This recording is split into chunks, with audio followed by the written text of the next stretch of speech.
Mateus 14, 13. O que vocês viram quando eu falei 13? Vocês querem ler do 12? Vamos ler então do 12. Então os discípulos de João vieram, levaram o corpo e o sepultaram. Depois foram contar essas coisas a Jesus. Ouvindo isso, Jesus retirou-se dali num barco e foi para um lugar deserto à parte. E quando as multidões souberam disso, seguiram-no a pé desde as cidades. Ao desembarcar, ele viu uma grande multidão, teve compaixão dela e curou os enfermos. Ao cair da tarde, os discípulos aproximaram-se dele, dizendo: o lugar é deserto e a hora já está avançada. Manda embora as multidões para que possam ir aos povoados comprar algo para comer. Jesus, porém, lhes disse: eles não precisam ir embora, vós mesmos dai-lhes de comer. Então eles lhe disseram: temos aqui apenas 5 pães e 2 peixes. E ele disse: trazei-o aqui. Depois de ordenar que as multidões se sentassem na grama, tomou os 5 pães e os 2 peixes, ergueu os olhos ao céu, abençoou-os e partiu os pães. Depois os entregou aos discípulos e eles os entregaram às multidões. Todos comeram e se fartaram, e recolheram-se 12 cestos com os pedaços que sobraram. Os que comeram foram cerca de 5.000 homens, além de mulheres e crianças. Amém? Amém. Pois então, nós vimos semana passada a morte de João Batista, que se dá no capítulo 14, a partir do versículo 1. João Batista então é morto.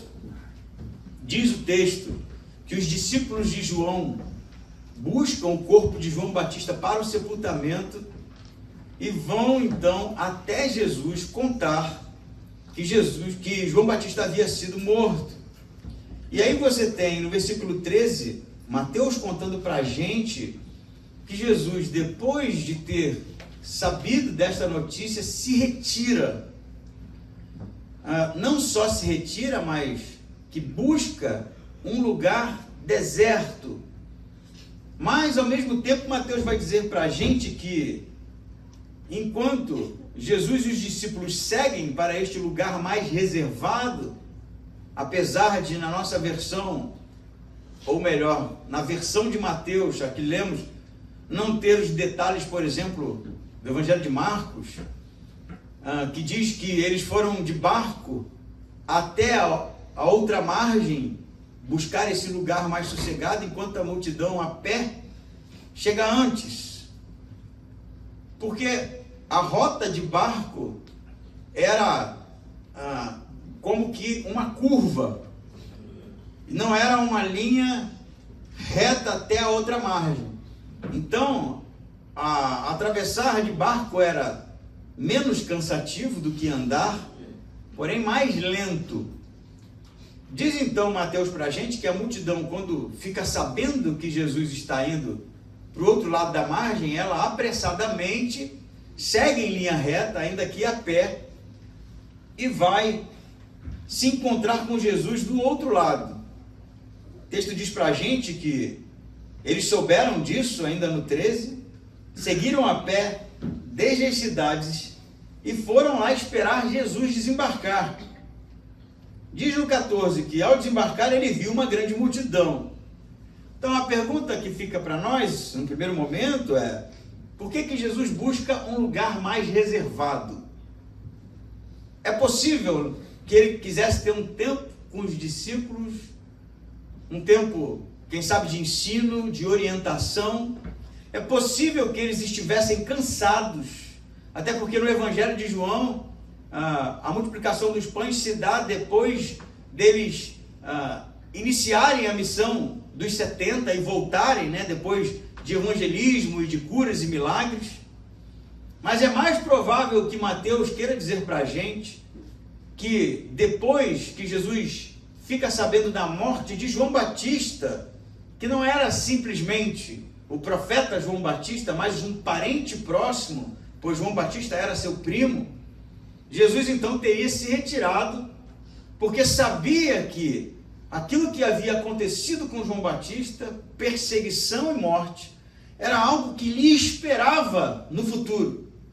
Jesus, conhecendo que as forças do mal, como falamos semana passada, se levantavam realmente para tentar impedir, assim achavam, a ação de Deus, o evangelho revelado por Deus, Jesus, pressentindo que ficar lá poderia ser problema e, quem sabe, sentindo sim a tristeza pela morte de João Batista, ele busca um lugar retirado, deserto, longe das multidões, para refletir, pensar, para que estivesse ali junto com aqueles que eram amigos, parceiros de ministério.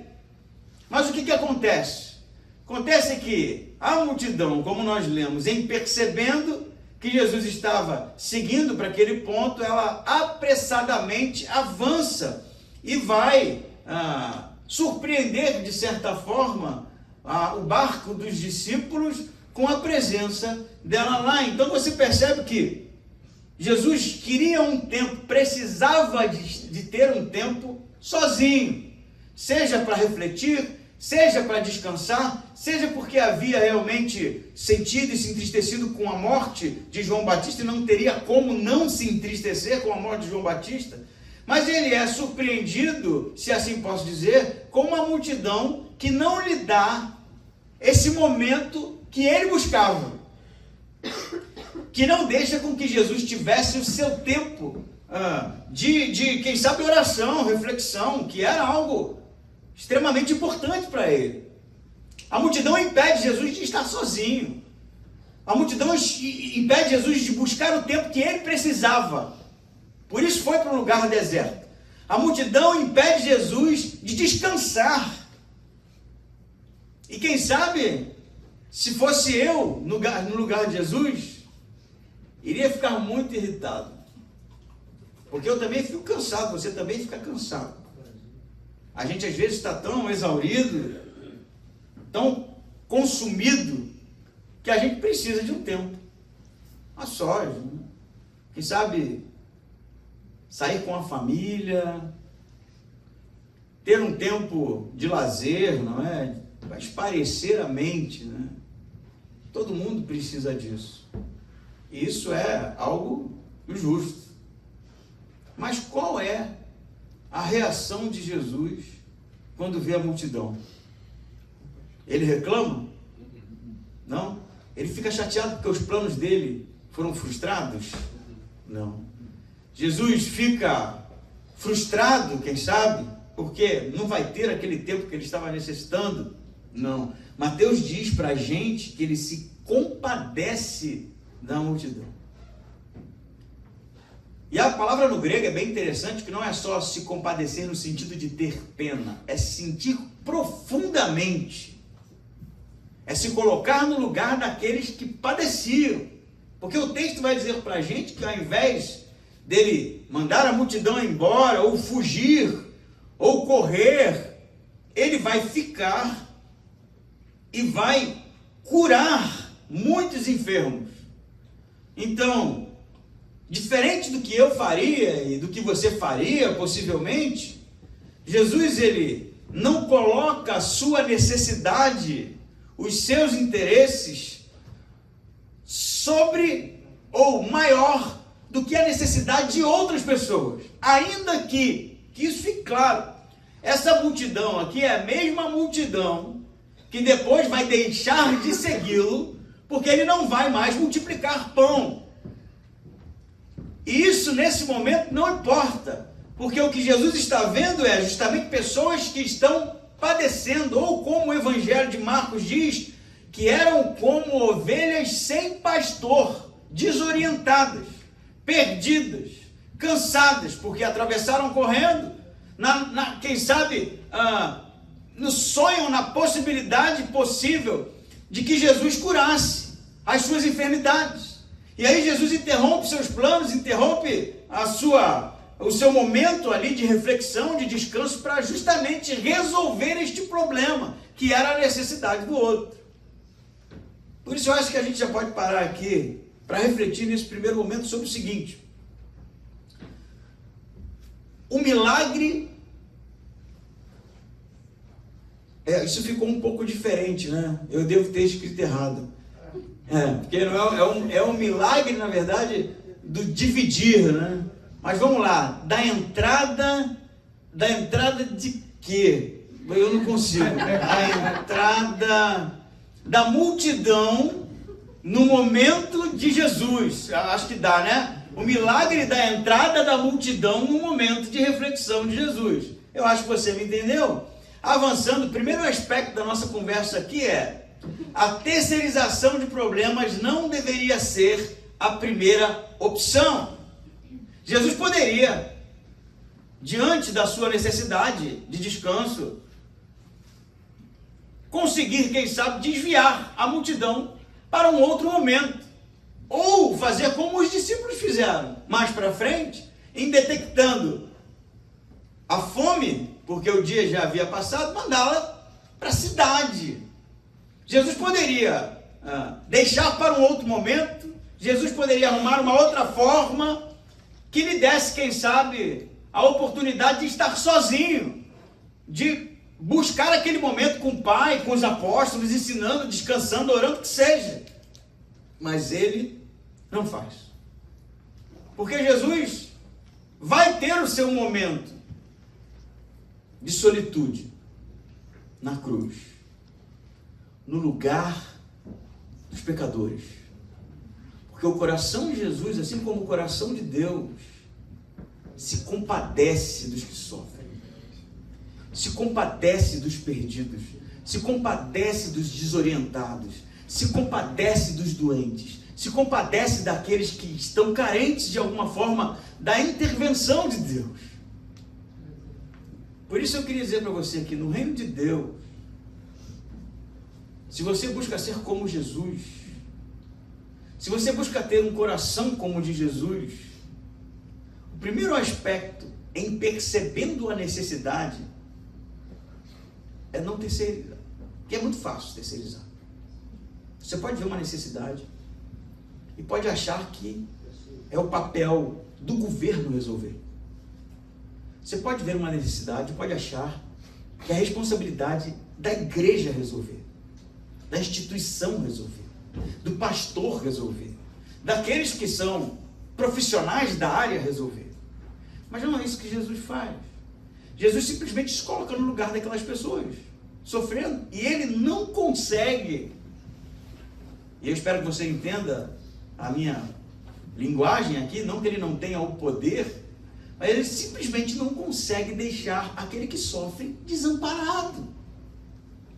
Mas nós, fazendo uma aplicação aqui, na maioria das vezes nos comportamos de maneira diferente disso.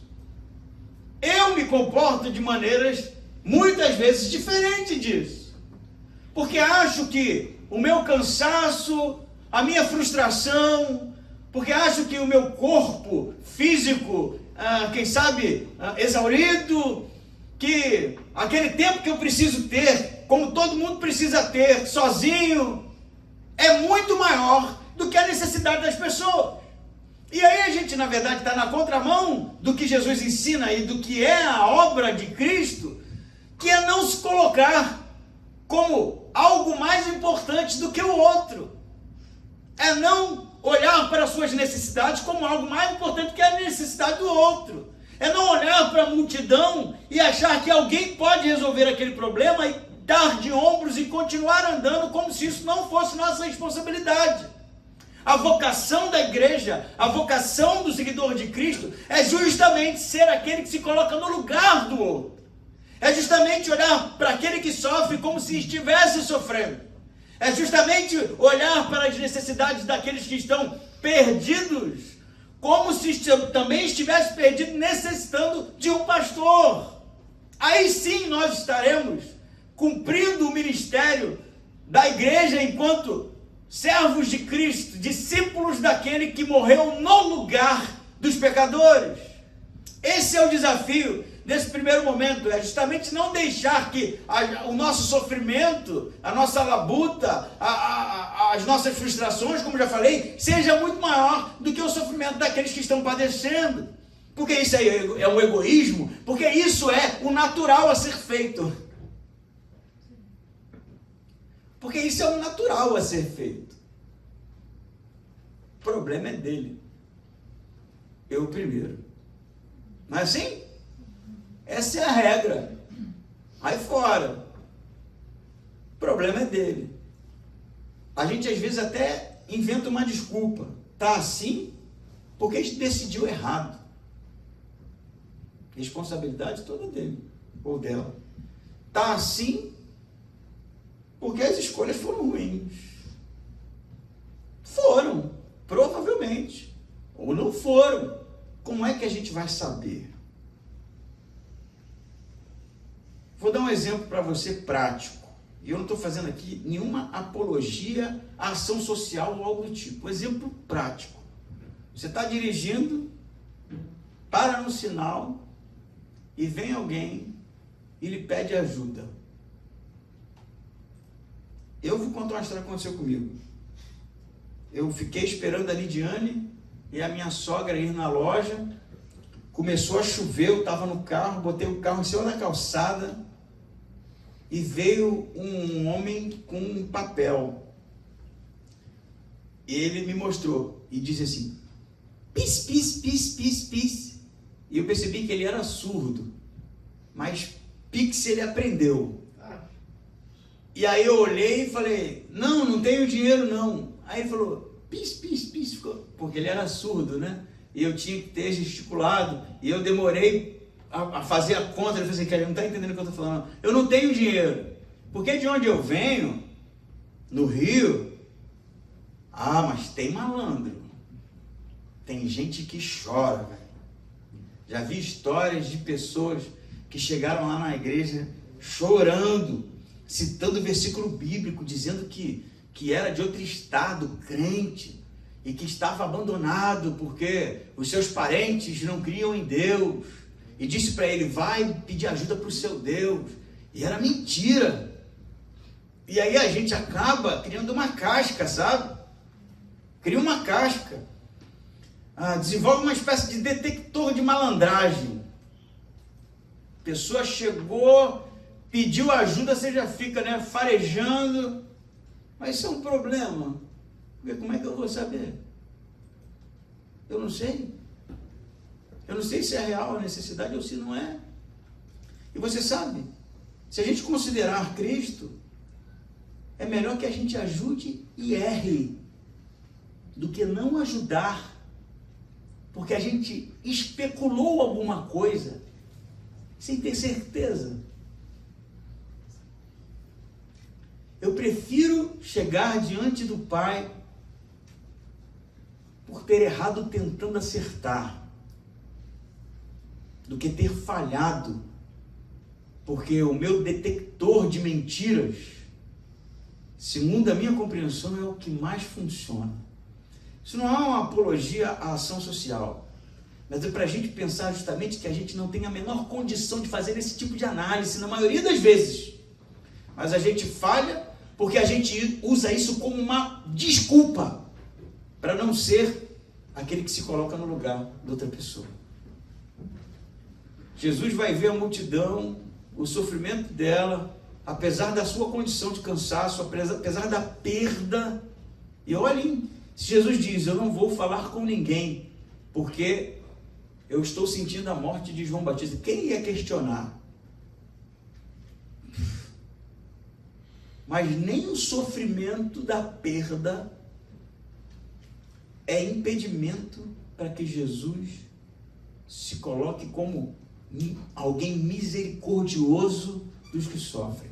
Eu vou dizer para você, esse é o chamado da igreja. Essa é a vocação cristã. Ser aquele que se compadece, que tem um coração misericordioso. Por isso, enquanto cristãos, enquanto igreja, não podemos terceirizar a resolução do problema das pessoas.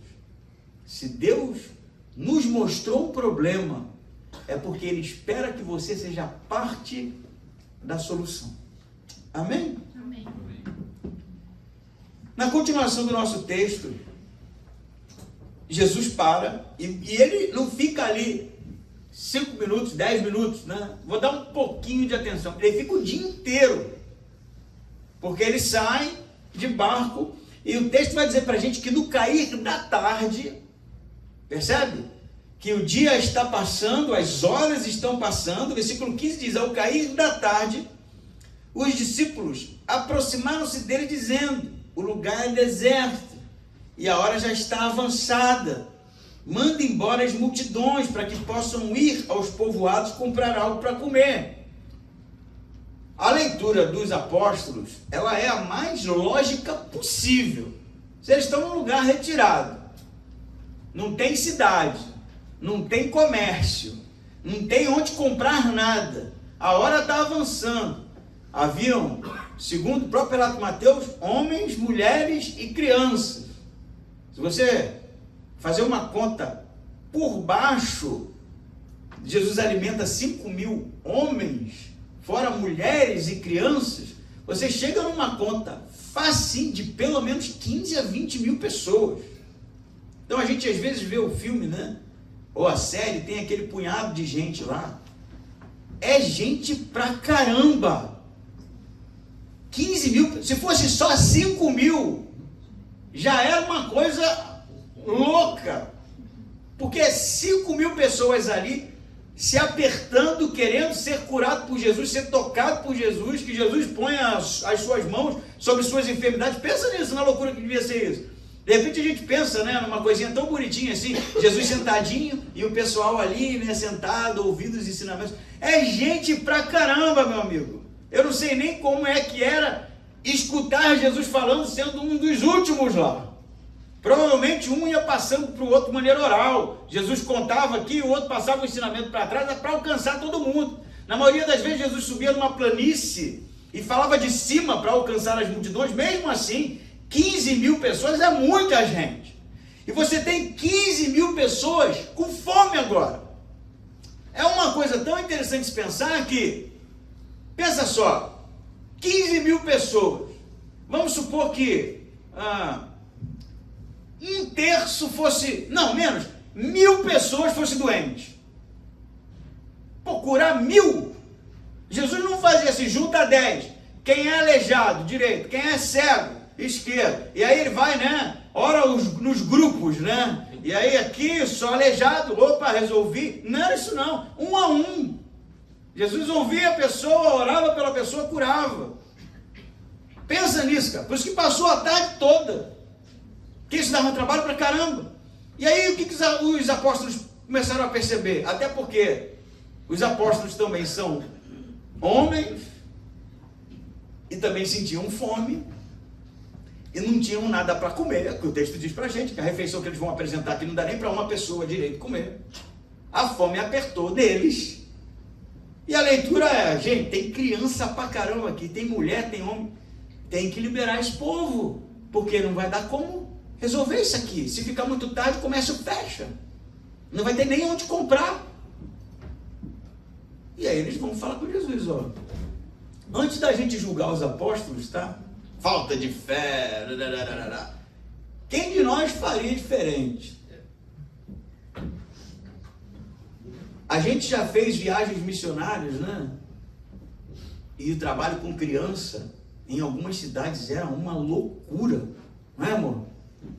Começava a divulgar, a Radassa estava lá também, né, com as crianças, Rebeca, começava a divulgar na cidade, de repente, na escola onde a gente estava, dava tanta criança que não tinha como dar conta, não tinha pipoca para todo mundo, e tinha criança que nem tinha comido, não era assim, e batia o desespero, melhor liberar isso aí, cara, termina isso aí, porque não está dando, não é para a gente fazer essa leitura, não é pura e simplesmente uma espécie de indiferença. Não é não. É a lógica. Não vai dar.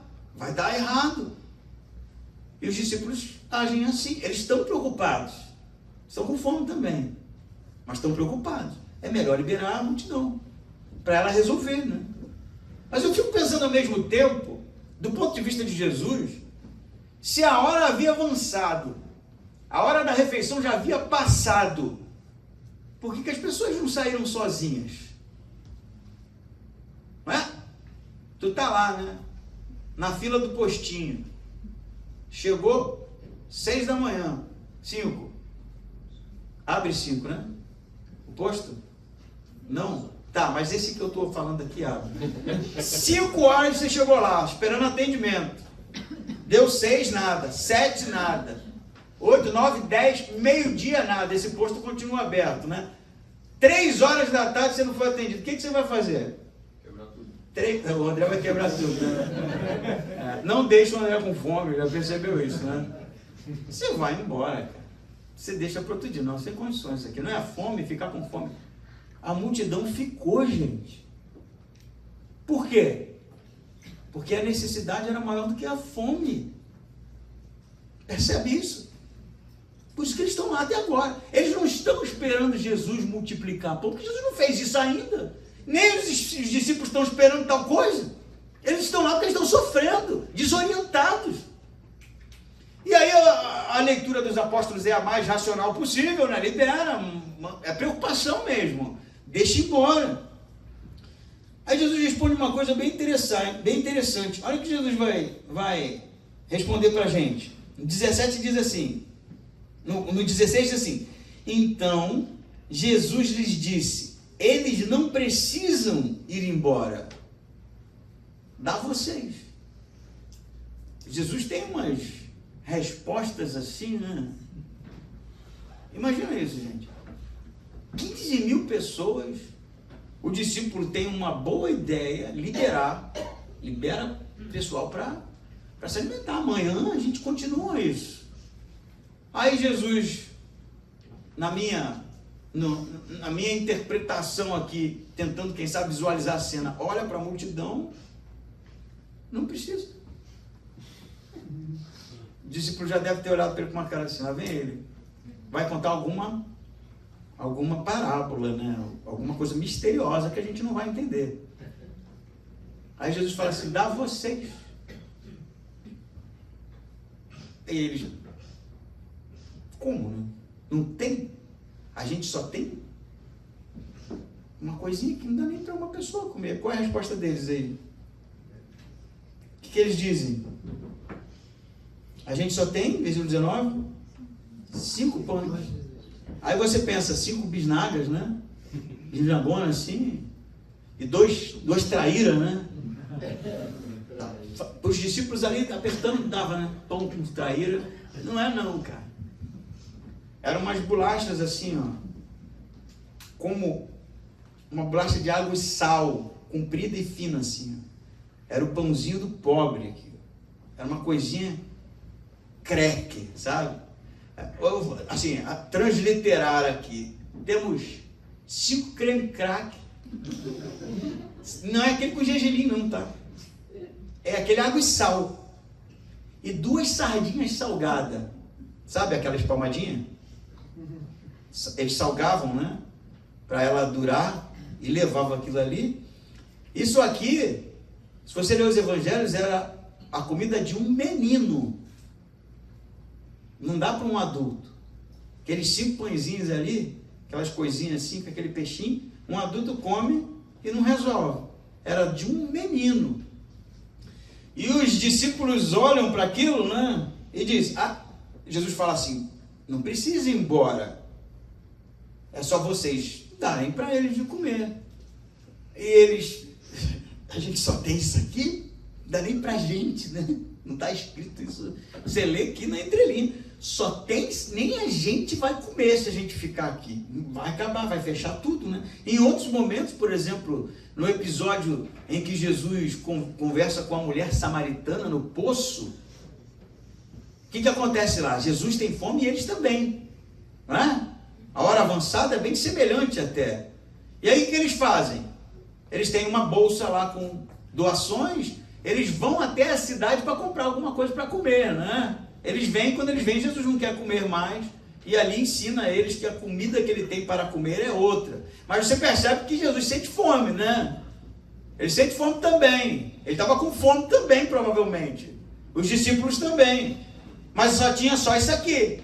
5 creme crack e 2 sardinhazinhas. Porque é isso que tem, mano. E isso não dá. É só isso aqui e não dá para alimentar a multidão. Segundo aspecto da nossa conversa, se no primeiro é não terceirizar problemas, porque Deus nos chama para sermos realmente agentes da misericórdia. O segundo momento, anota isso aqui, gente. Eu falo essa nota isso aqui, até para a gente discutir no grupo, né? Durante a semana, quando a gente se reunir, estudar mais o texto. Mas anota porque isso é importante. Deus não multiplica o que você guarda. Ele multiplica o que você entrega. Como é que é aqui? A gente só tem isso. Não é? Eles nos dizem assim, a gente só tem isso. Tem comida, mano, ninguém vai sair daqui. Não, a gente só tem isso aqui. E é justamente quando eles entregam a Jesus aquela precária alimentação que Jesus vai então realizar o milagre. Você acha que Jesus falou para eles darem de comer, né, de maneira tão lacônica, assim, sem explicar as coisas? Jesus poderia ter dito, né? Não, eles podem ficar, eu vou multiplicar o que tiver. O que que tem? Vai acontecer um milagre, agora a gente vai resolver tudo. Não, bem claro, né? Aí o discípulo, não sabia, né, Jesus? Agora não, agora está tudo certo. Mas ele não diz isso. Ele manda eles darem. Porque se você ler os evangelhos que narram, todos os 4 evangelhos, a mesma história, ele tinha alguma coisa para ensinar para eles. E o que Jesus está ensinando é justamente o fato de que o pouco nas mãos de Jesus se torna muito. O pouco entregue para que Jesus realmente haja é provisão. O pouco na mão de Cristo é algo que alimenta, que supre, que produz, mas precisa vir a entrega. E às vezes a gente fica indo para a nossa aplicação clássica aqui, pedindo a intervenção de Deus, porque o problema é muito maior do que aquilo que a gente pode resolver. Porque o problema é 5.000 pessoas, além de 5.000 homens, além de mulheres e crianças. E a gente quer que Jesus faça um milagre porque é impossível para a gente resolver isso. Porque o que a gente tem não é o suficiente. Porque o que a gente tem não dá nem para a gente. Porque o que a gente tem é algo tão sofrido. E a fome vai chegar para mim também. Aí a gente faz o quê? Senhor, intervém. E aqui, ó. E Jesus fica assim.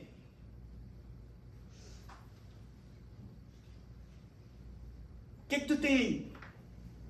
Senhor, tá ruim, né? Você conhece a história da Dona Maria? Vou contar essa aqui. Eu acho que eu já contei, né? Mas eu vou contar de novo. Dona Maria passava um problema financeiro, né? O Beto já deve ter escutado essa algumas vezes, né? O Beto é o cara das histórias, então. Dona Maria passando um problema financeiro, difícil. O pastor foi lá visitar a Dona Maria. Como é que estão as coisas aí, Dona Maria? Pastor, está muito difícil. As coisas estão muito caras. A minha aposentadoria não está dando para nada, tenho que reformar minha casa. Estou passando necessidade. Aí o pastor, disfarçadamente, né? Pegou um envelope com uma oferta generosa, assim, e botou dentro da Bíblia da Dona Maria. Mas vamos orar, Dona Maria, que Deus vai cuidar da senhora. Isso foi na segunda, né? No domingo, tá a Dona Maria lá na igreja. A Dona Maria não faltava os cultos não, tá? Ela não ia ver jogo da seleção, que não consegue ganhar nem do Marrocos, não, tá? Ela estava no culto. E aí o pastor encontrou a Dona Maria no final do culto. E aí, Dona Maria, como é que estão as coisas? Pastor, tá difícil. Mesma coisa, passando necessidade. A senhora está lendo a Bíblia, Dona Maria? Estou, pastor, todo dia. Todo dia eu leio.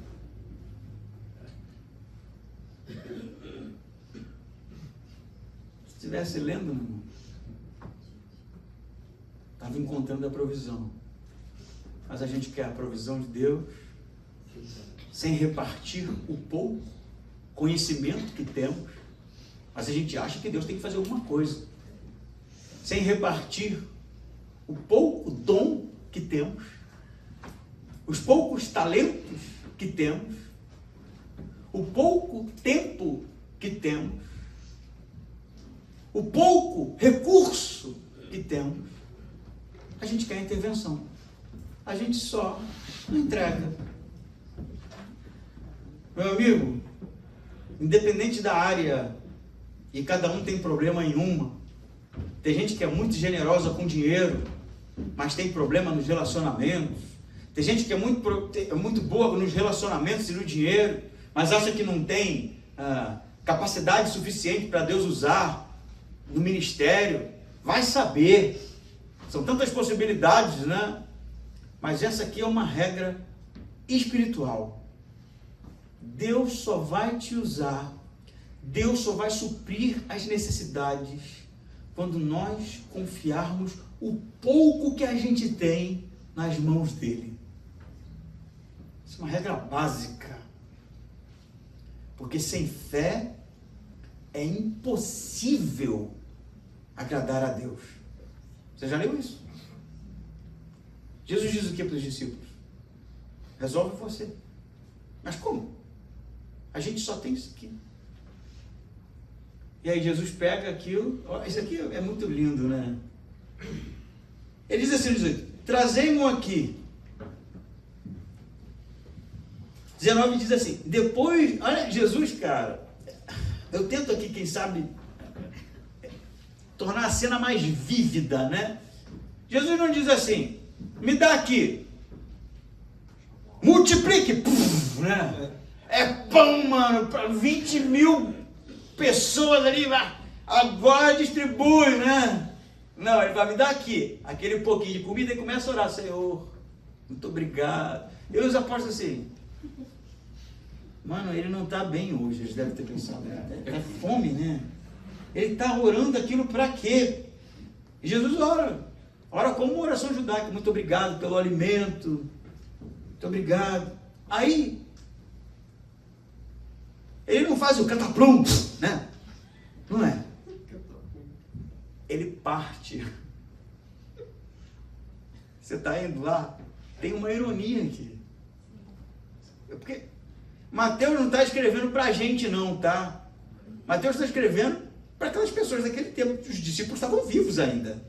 E eles vão ler isso aqui, como vão ler os outros evangelhos, eles se lembram, eles estavam lá.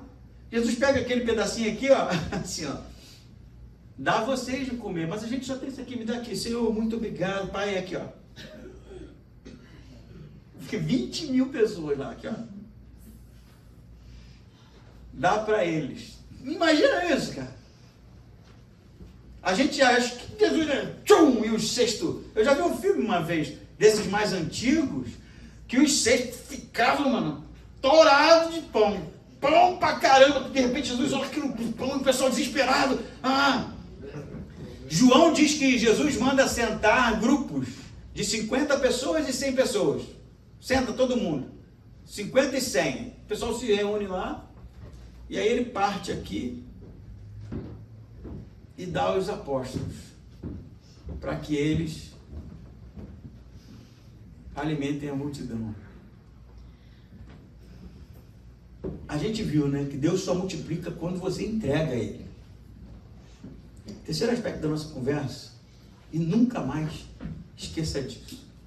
O milagre se dá quando o pouco é repartido. Não é mágica. É aqui, ó. Dá lá, aqui, ó. Tinha 12 apóstolos. 5 bolachas, né? Dá metade para cada um, mais ou menos, né? E 2 fica com peixe lá, né? Aqui, ó. E aí, olha o que acontece. O milagre... Vamos ler comigo para você não achar que eu estou inventando coisa. Depois de ordenar que as multidões se sentassem, 19, tomou os 5 pães e os 2 peixes, ergueu os olhos aos céus, ou ao céu, abençoou e partiu os pães. Depois ele fez o quê? Entregou para os apóstolos, discípulos aqui. Um pedaço para você, um pedaço para você, um pedaço para você. Não tem nada multiplicado ainda não. E mandou que eles entregassem às multidões. Piorou, gente. Piorou. Se quando Jesus pegou aquele pouco de comida e começou a orar, houve alguma expectativa de alguma coisa, né? Não, peraí, ele vai fazer alguma coisa. Aí ele parte, diminui ali, né? Pela metade, dá um pedacinho para cada um e fala, dá agora para a multidão. Dá você que eu quero ver. Pega aí a metade de um creme crack para 20 mil pessoas sentadas ali. Vai lá agora e distribui. Você vai parar assim e falou assim, ó Jesus, aí você tá, né, mano? Você tá exigindo muito, né? Vê se eu tenho, pô, eu sei fazer conta. Não, cara, tá indo lá comigo? Dá. E os discípulos, tipo assim, a primeira fileira ali não resolve, né? E à medida em que eles vão distribuindo, não cessa. Não é isso? Olha só, partiu os pães, depois entregou os discípulos e eles entregaram às multidões. Eles vão aqui, provavelmente cada um com um cesto, porque sobra 12, né? E um pedacinho. Aí dá aqui, ó. Aí mete a mão, dá de novo. Mete a mão. E à medida que vai dividindo, não cessa. E vai alimentando a multidão. E aquilo não para, não é um cataplum e de repente tem pão pra caramba. Vai dividindo, a coisa não acaba. E o texto vai dizer pra gente que todos comeram e se fartaram, gente. Não é? Eles comeram e deu para todo mundo, né? Ah, muito bem divididinho. Não, eles enjoaram. A gente está aguentando mais. Eu não quero mais comer. Já comi peixe que deu. Já comi pão que deu, né? Diz que eles se fartaram a ponto de sobrar 12 cestos cheios. Porque houve o repartir, o compartilhar. Você percebe que Jesus poderia ter feito poderia, e cair do céu aqui, ó, né? Tipo no Êxodo, né? O maná, caindo, o pessoal, ó, tá caindo pão do céu. Assim, eu acho que ia ser muito mais bonito assim o efeito, né? Não, o Spielberg ia gostar, pá, cai no pão, assim, o pessoal, caramba, cai no pão do céu, mas não é. Jesus é sutil nisso, porque à medida em que vai sendo repartido, é que a necessidade vai sendo suprida. E isso não tem ensinamento para os apóstolos? Quem está aprendendo aqui é os apóstolos, né? Isso não é ensinamento para a gente? A gente quer a intervenção de Deus, a gente vê as necessidades, mas a gente acha que a gente tem tão pouco, e o nosso não dá, não divide nada, esconde tudo, e mesmo assim continua orando para que Deus mude a realidade. Enquanto, um texto que nós lemos, o que Jesus espera da gente é que a gente pegue o pouco que tem, dê para Ele, para que Ele ore, abençoe, devolva para a gente, para que a gente agora reparta. E à medida em que a gente for repartindo, Ele vai suprir as necessidades. Pode fazer o meme. Amém? Amém. É assim, cara. Não é mágica. David Copperfield, né, para os antigos. Quem sabe quem é David Copperfield? É só os 30 mais, 40 mais, né? Você sabe, Tiago? O Tiago era um mágico. Ilusionista, né? Jesus não é ilusionista não, cara. O milagre, assim como todo milagre no Novo Testamento, tem objetivos pedagógicos para ensinar as pessoas, para ensinar os apóstolos. Jesus não curava todo doente que ele encontrava, não. Jesus não multiplicava todo o pão e resolvia a fome de todo mundo, não. Jesus ensinava para justamente fazer o milagre para ensinar algo. E o que ele está ensinando aqui para os apóstolos, que eles vão levar para a igreja primitiva, quando nascer ali em Atos, é o repartir, é o cuidar um do outro. Aí que está o milagre da parte de Deus, aí que está a intervenção da parte de Deus. É aí que mora o sobrenatural. Amém? Amém. A gente quer ficar rico, mas não quer abençoar ninguém. A gente quer a casa própria, mas a gente não acolhe ninguém. A gente quer o melhor carro, mas não dá carona para aqueles que nem carro têm. Isso não funciona. Nas regras do reino dos céus, não é assim que funciona. Muitos anos atrás, Eu li o livro, já contei também, vou recontar. Na verdade, recontar uma história é bom porque a gente aprende, né? Quando você fala assim, mano, já estou cansado de ouvir essa história, você já consegue repetir ela. Então, fomos bem-sucedidos. Até porque os evangelhos narram coisas que Jesus deve ter repetido centenas de vezes, a ponto desses homens decorarem o que Jesus havia falado. Não foi uma única vez, né? Jesus ensinou muitas vezes a mesma coisa. Mas, moral da história. Eu estava lendo um livro, O Homem Eterno, se eu não me engano o título, ou Todo Homem Nasceu para Ser Eterno, alguma coisa assim. O Homem Eterno. O Homem Eterno, você já conhece a história, né? Já sabe até o nome do livro. Da Simone de Beauvoir, né? Que era namorada do filósofo Sartre. Não vá procurar saber da vida da Simone de Beauvoir, não, que é terrível, né? Mas o livro era a história de um homem que havia tomado uma poção mágica. Conta aí, André, pra gente aqui. Não. Ele havia tomado uma poção mágica e não morria mais. Não morria mais. O livro era isso, né? E aí ele se casava, as mulheres morriam, os filhos envelheciam, morriam, ele não. Ele pensava, eu só vou me envolver agora em projetos que sejam importantes para a humanidade, né? Eu morro mesmo. Aí o filme coloca ele na Primeira Guerra Mundial, Segunda Guerra Mundial, descobrimento das Américas. O que você pensar de evento histórico marcante, ele estava. Mas o final do livro é ele sentado numa cadeira com óculos escuros num hotel o dia inteiro sem fazer nada. E ele conta a história da vida dele para uma mulher que não acredita, óbvio. E ela pergunta no final assim, se você não morre mesmo, por que tu não levanta dessa cadeira e vai fazer alguma coisa, né? Aí ele diz assim, é onde eu quero chegar. Eu sou eterno. Por isso, eu decidi que não me envolvo mais em projetos que não sejam para a eternidade. E ali uma ficha caiu. Não porque a Simone de Beauvoir seja exemplo de espiritualidade, muito pelo contrário. Mas Deus é eterno, meus irmãos. O reino de Deus é eterno. Nós somos chamados para a eternidade. Por isso, os nossos projetos precisam ser para a eternidade. É isso que Deus espera de nós. Sabe por que a gente não acolhe, não reparte, não confia? Porque a gente está priorizando o que é temporal, que vai passar, o que não tem a menor relevância para o reino dos céus. Depois de ler aquele livro, por incrível que pareça, eu decidi que eu não me envolveria mais em projetos que não fosse para a eternidade. Porque esse é o chamado de Deus a nós.